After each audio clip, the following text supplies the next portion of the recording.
Bismillahirrahmanirrahim. Assalamualaikum warahmatullahi wabarakatuh. Dalam kesempatan kali ini, saya akan menjelaskan materi tentang good governance. Baik, langsung saja kepada pembahasannya. Apa itu good governance? Good governance bisa disebut juga tata kelola pemerintahan yang baik. Menurut Bank Dunia, good governance adalah suatu penyelenggaraan manajemen pembangunan yang solid dan bertanggung jawab yang sejalan dengan prinsip demokrasi dengan pasar yang efisien, penghindaran salah alokasi dana investasi, dan pencegahan korupsi baik secara politik maupun administratif, dan menjalankan disiplin anggaran serta penciptaan legal dan political framework bagi tumbuhnya aktivitas usaha. Nah, tata kelola pemerintahan yang baik merupakan suatu konsep yang akhir-akhir ini banyak dibahas dalam ilmu politik dan administrasi publik, terutama dalam hubungannya dengan demokrasi, masyarakat sipil, partisipasi rakyat, hak asasi manusia, dan pembangunan masyarakat secara berkelanjutan. Dalam tata kelola pemerintahan yang baik, terdapat 3 unsur pokok yang bersifat sinergis. Yang pertama,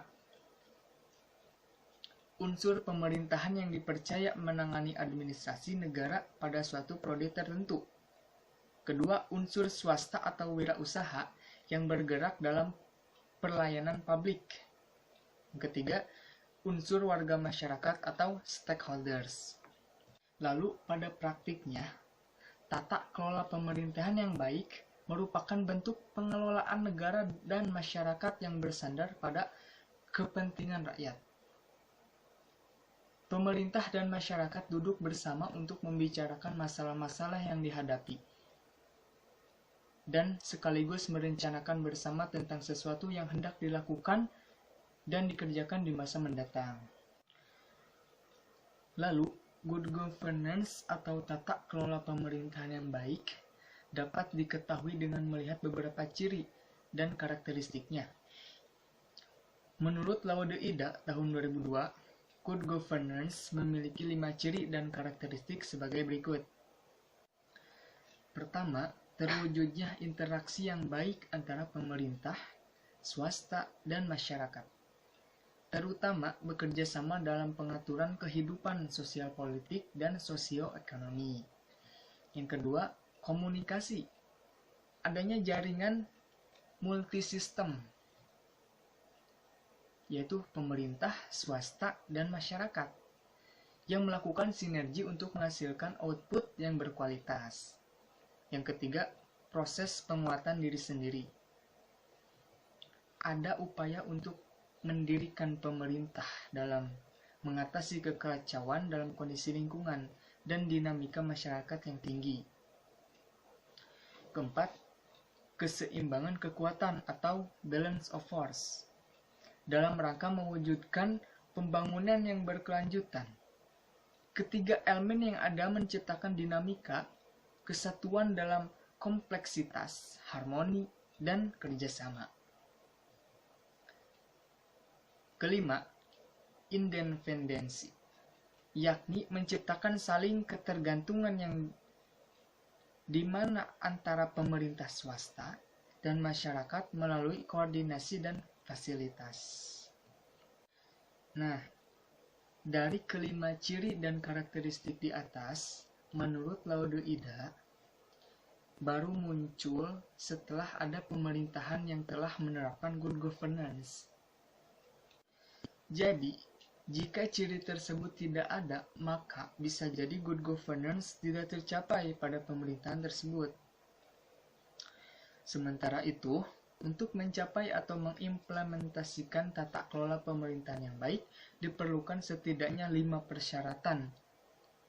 Nah, kelima persyaratan tersebut adalah: pertama, mewujudkan efisiensi dalam manajemen pada sektor publik, antara lain dengan memperkenalkan teknik-teknik manajemen perusahaan di lingkungan administrasi pemerintah negara. dan melakukan desentralisasi administrasi pemerintah. Kedua, terwujudnya akuntabilitas publik. Sesuatu yang dilakukan oleh pemerintah harus dapat dipertanggungjawabkan kepada masyarakat. Ketiga, tersedianya perangkat hukum yang memadai berupa peraturan perundang-undangan yang mendukung terselenggaranya sistem pemerintahan yang baik. Keempat, adanya sistem informasi yang menjamin akses masyarakat terhadap berbagai kebijakan dan atau informasi yang bersumber baik dari pemerintah maupun dari elemen swasta serta LSM. Kelima, adanya transparansi dalam perbuatan kebijakan dan implementasinya.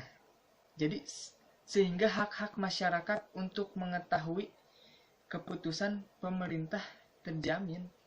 Nah, setelah kita mengetahui apa itu good governance, apa itu ciri dan karakteristiknya, lalu bagaimana cara menerapkan good governance itu sendiri?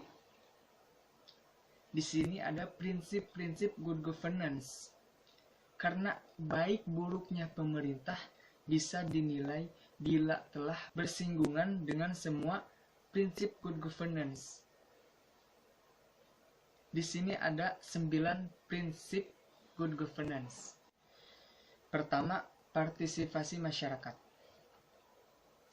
Semua masyarakat mempunyai suara dalam pengambilan keputusan, baik secara langsung maupun melalui lembaga-lembaga perwakilan sah yang mewakili kepentingan mereka.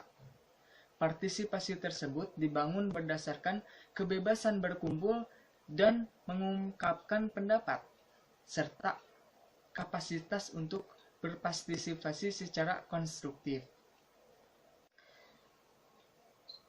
Kedua, tegaknya supremasi hukum atau rule of law.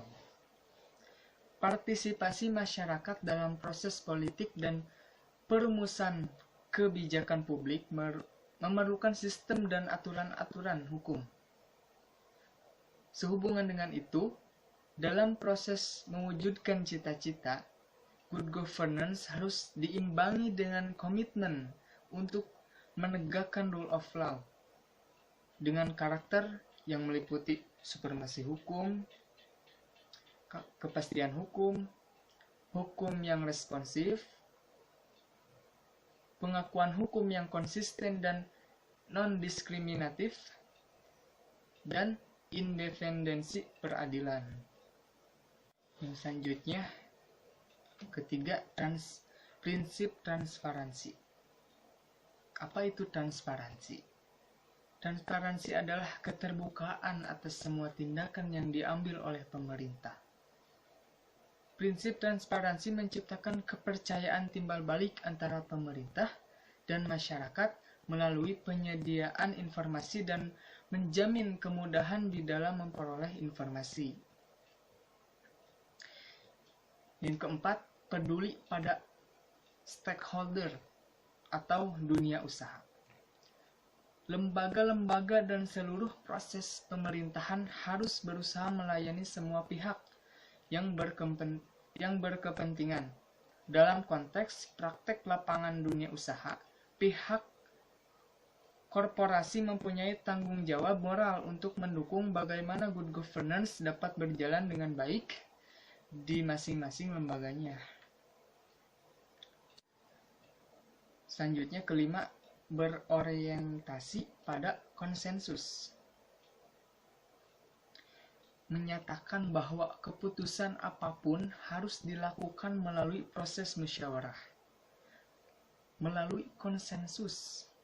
Model pengambilan keputusan tersebut selain dapat memuaskan semua pihak, juga akan menjadi keputusan yang mengikat dan milik bersama. Yang keenam, prinsip kesetaraan. Kesetaraan yakni kesamaan dalam perlakuan dan pelayanan. Semua warga masyarakat mempunyai kesempatan memperbaiki atau mempertahankan kesejahteraan mereka. Prinsip kesetaraan menciptakan timbal balik antara pemerintah dan masyarakat melalui penyediaan informasi dan menjamin kemudahan di dalam memperoleh informasi yang akurat dan memadai. Yang ketujuh, prinsip efektivitas dan efisiensi. Pemerintah yang baik dan juga bersih harus memenuhi kriteria aktif dan efisien, yakni berdaya guna dan berhasil guna. Kedelapan, akuntabilitas. Nah, apa sih akuntabilitas itu apa? Akuntabilitas adalah pertanggungjawaban pejabat politik terhadap masyarakat yang memberinya kewenangan untuk mengurusi kepentingan mereka. Para pengambil keputusan di pemerintah, sektor swasta, dan organisasi yang bertanggung jawab baik kepada masyarakat maupun kepada lembaga yang berkepentingan. Yang terakhir, yang kesembilan, prinsip visi strategis. Visi strategis adalah pandangan strategis untuk menghadapi masa yang akan datang. Para pemimpin dan masyarakat memiliki perspektif yang luas dan jauh ke depan atas fakta pemerintahan yang baik dan pembangunan manusia. Nah, dari semua yang sudah saya jelaskan, pertanyaannya, apakah Indonesia sudah menerapkan good governance? Jawabannya, iya, sudah.